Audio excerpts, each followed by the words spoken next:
Shalom, selamat pagi Bapak Ibu Saudara-saudara yang dikasihi oleh Tuhan Yesus Kristus.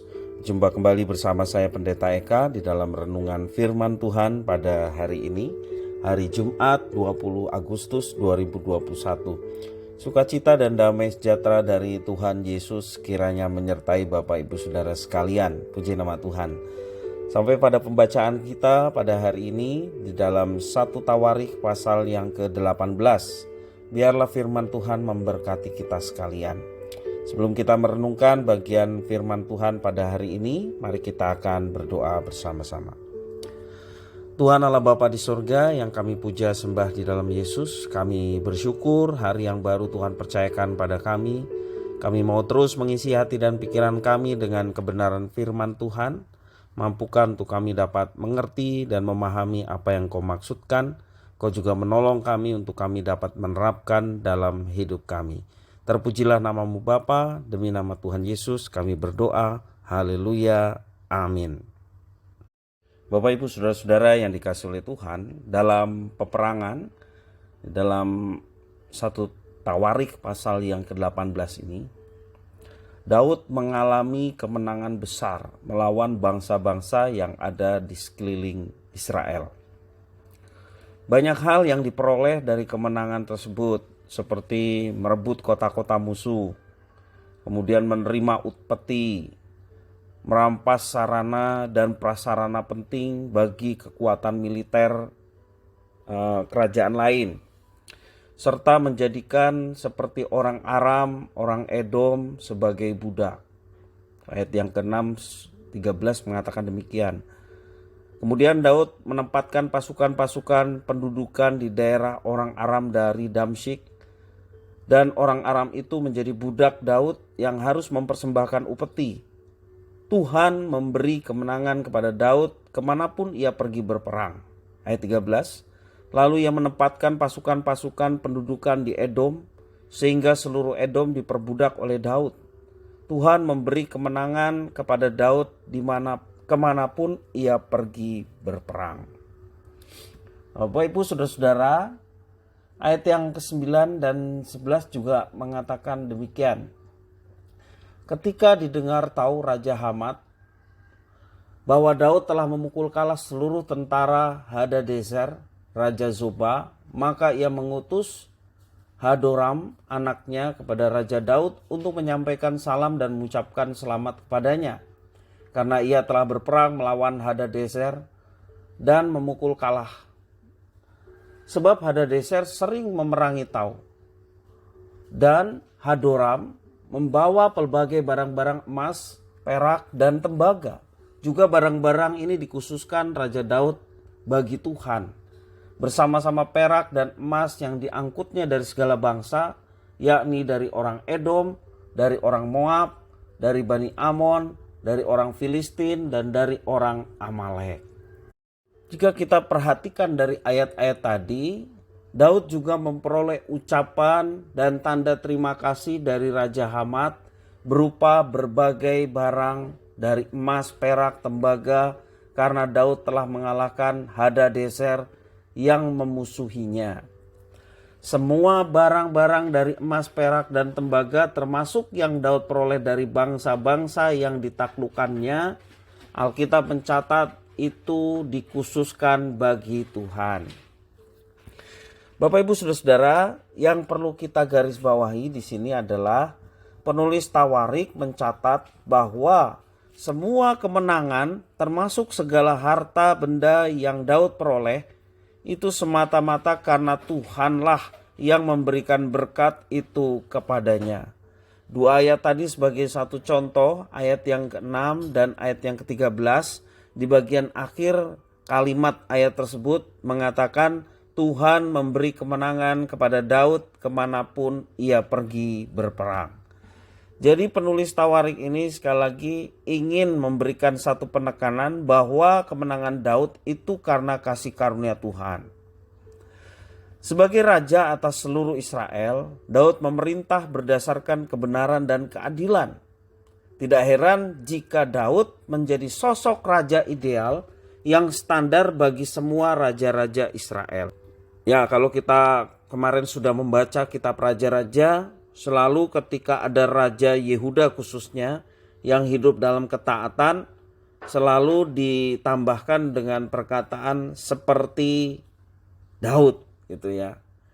Jadi Daud sebagai sosok ideal bagaimana kehidupan raja-raja yang berkenan kepada Tuhan.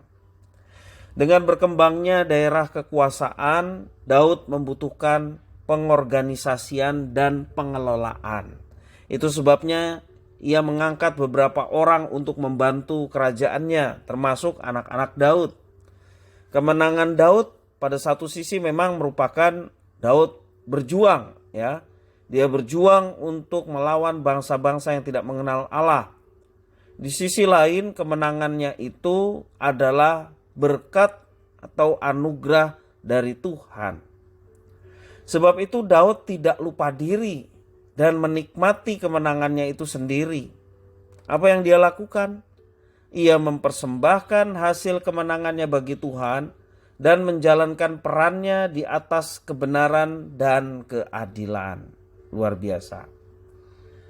Nah, Bapak Ibu saudara-saudara yang dikasihi Tuhan, tentu saja perjuangan kita berbeda di masa sekarang.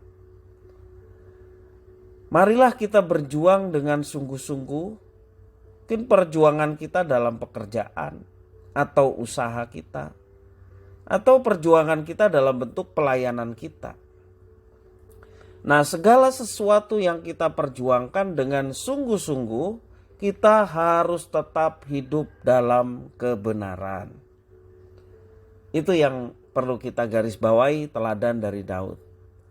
Ketika kita berhasil, sadarilah bahwa semua keberhasilan kita itu berkat yang berasal dari Tuhan. Jadi Bapak Ibu Saudara, sebagai anak-anak Tuhan, orang-orang yang telah dipilih oleh Tuhan, kita meyakini bahwa segala sesuatu yang kita alami, segala sesuatu yang kita perjuangkan, bahkan kita mendatangkan keberhasilan dari perjuangan itu, kita mesti menyadari dalam diri kita bahwa segala sesuatu terjadi termasuk keberhasilan itu karena berkat Tuhan. Kesadaran itulah yang mencegah kita dari dosa kesombongan atau melupakan Tuhan. Kalau tidak ada aku tidak mungkin berhasil. Itu dosa kesombongan. Nah, Bapak Ibu Saudara, mari kita belajar mempersembahkan juga yang terbaik seperti Daud. Ya, dari apa yang dia miliki, harta benda yang dia miliki, dia tahu itu semua karena berkat Tuhan, sehingga dia tidak serakah dan menggunakan apa yang dimilikinya hanya untuk kepentingan diri sendiri. Tetapi belajar dari seorang Daud, dia mempersembahkan yang terbaik kepada Tuhan sebagai rasa syukur atas berkat-berkat yang telah Tuhan curahkan kepadanya. Dan biarlah ini juga menjadi inspirasi bagi kita. Apapun yang kita miliki sebagai orang percaya, kita yakin bahwa semua itu karena anugerah Tuhan. Karena itu anugerah Tuhan, mari kita kembalikan segala sesuatu yang dipercayakan atas kita. Harta benda yang dipercayakan atas kita. Talenta karunia yang dipercayakan atas kita. Kita kembalikan semuanya itu untuk kemuliaan nama Tuhan. Bapak Ibu Saudara, saya sering mendoakan khususnya buat anak-anak yang berjuang dalam belajar. Dalam doa saya mengatakan, biarlah perjuangan mereka dalam belajar disertai iman mendatangkan keberhasilan. Bermaksud bahwa setiap perjuangan disertai iman membuat anak-anak kita mengalami penyertaan Tuhan, dan ketika mereka meraih keberhasilan, mereka tidak menjadi anak yang sombong, tetapi mereka bersyukur atas semua yang mereka raih, prestasi yang terbaik yang mereka dapatkan, itu semua karena anugerah Tuhan. Demikian juga Bapak Ibu Saudara yang bekerja. Perjuangan disertai iman, kita berdoa supaya mendatangkan keberhasilan. Sehingga apabila berhasil, janganlah kita menjadi sombong, tetapi kita kembalikan semuanya itu termasuk keberhasilan kita untuk hormat kemuliaan bagi nama Tuhan.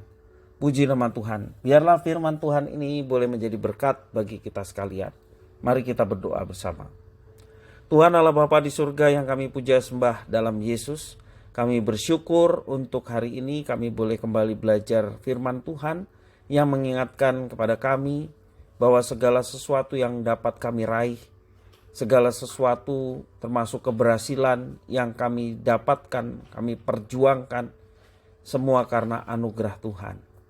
Biarlah kami boleh memiliki kepekaan terhadap Tuhan, sehingga segala sesuatu yang kami alami, kami yakin tidak lepas dari campur tangan dan kontrol dari Tuhan. Terima kasih atas teladan Daud. Biarlah Tuhan menolong kami untuk menjadi orang-orang yang rendah hati di hadapan Tuhan dan tidak menjadi sombong atas segala sesuatu yang kami raih, dan kembalikan segala sesuatunya untuk kemuliaan nama Tuhan. Terima kasih Tuhan atas firman-Mu. Demi nama Kristus Yesus kami sudah berdoa. Haleluya. Amin.